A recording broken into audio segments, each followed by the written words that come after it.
Masa pandemi COVID-19 ternyata tidak menurunkan ekspor produk perikanan di Jawa Tengah.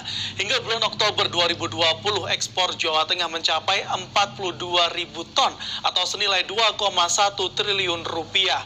Daging rajungan yang merupakan salah satu komoditi perikanan yang menjadi andalan Jawa Tengah ke Amerika Serikat. Dan saudara, berikut kita simak liputannya berikut ini.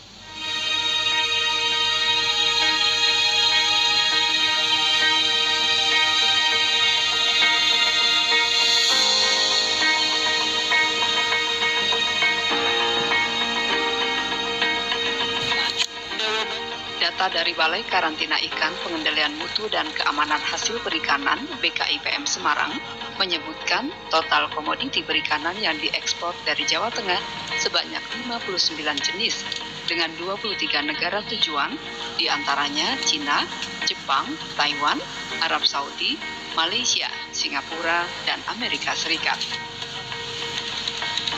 Dari sejumlah komoditi perikanan yang dikirim ke negara tujuan, daging rajungan masih menempati primadona ekspor Jawa Tengah dengan pasar terbesar Amerika Serikat. Beberapa wilayah di Jawa Tengah yang menjadi sentra rajungan, yakni sepanjang Pantura, mulai dari Kabupaten Demak, tepatnya di Desa Betahwalang, Kabupaten Brebes, Pemalang, dan Rembang. Banyaknya permintaan dari Amerika sehingga ekspor bisa lebih meningkat.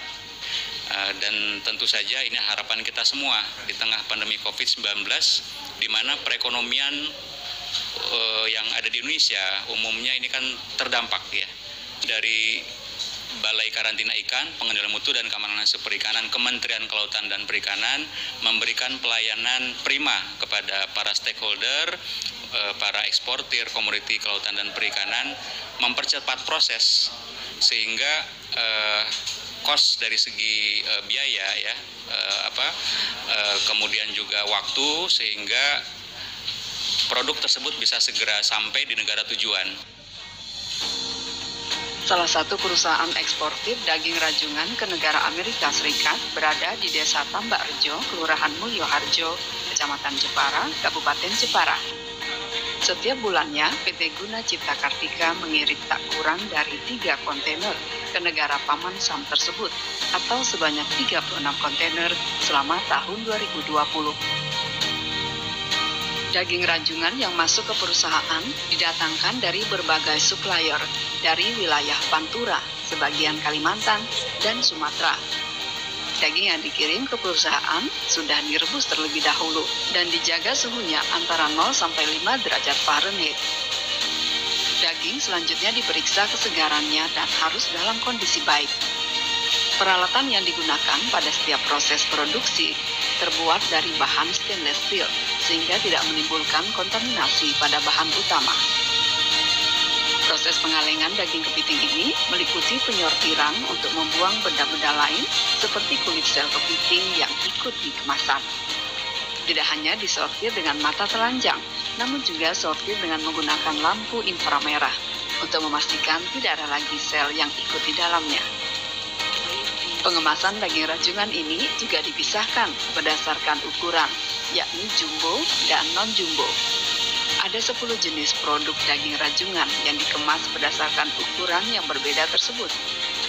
Di antaranya yakni kolosal, jumbo lem, jumbo 120-150, super lem, lem, dan lainnya. Guna menjaga kualitas, penyortiran hingga pengalengan daging rajungan dikerjakan langsung sesaat setelah bahan masuk ke pabrik. Rata-rata sebanyak 1,2 hingga 1,5 ton daging rajungan diolah setiap harinya oleh 250 pekerja perusahaan. Pengalengan daging rajungan ini menggunakan metode pasteurisasi dengan pemanasan suhu 80-90 derajat Celcius selama 2,5 jam. Selanjutnya, rajungan kaleng didinginkan di suhu 0 derajat Celcius untuk membunuh bakteri tahan panas yang kemungkinan masih hidup. Selanjutnya, rajungan kaleng disimpan pada suhu antara 0 sampai 5 derajat sebelum dimasukkan ke kontainer. Harus memenuhi standar yang diinginkan buyer Amerika, gitu. Ya, seperti kesegaran, ya, kemudian tidak boleh ada kayak feel ya, benda-benda asing tidak boleh dicampur selain daging rajungan, yang pasti harus segar.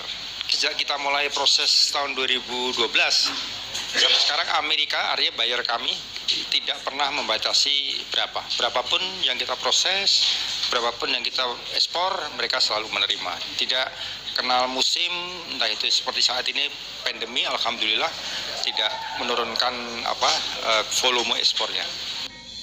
Guna menjamin kualitas mutu daging rajungan yang akan diekspor harus melewati uji laboratorium sesuai standar internasional.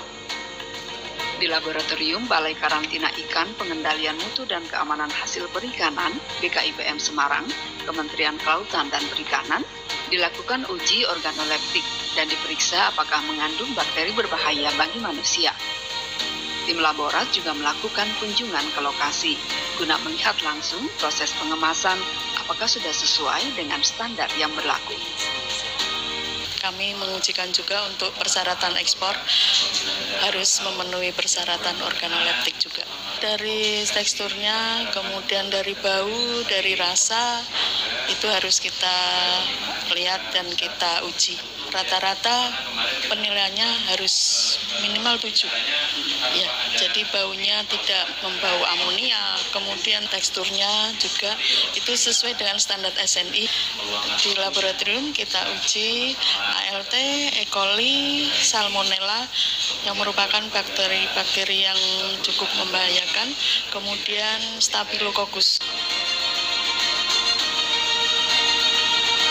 Untuk menjaga keberadaan rajungan di laut, pihak Dinas Kelautan dan Perikanan Jawa Tengah juga terus menghimbau dan membentuk kelompok swadaya di masyarakat agar mematuhi aturan penangkapan rajungan dari laut. Nelayan harus mematuhi ukuran yang boleh ditangkap, yakni berat minimal 60 gram, ukuran karapas di atas 10 cm, dan tidak menangkap rajungan yang sedang bertelur. Srinda Lestari dan Edi Supriyadi, TVRI Stasiun Jawa Tengah.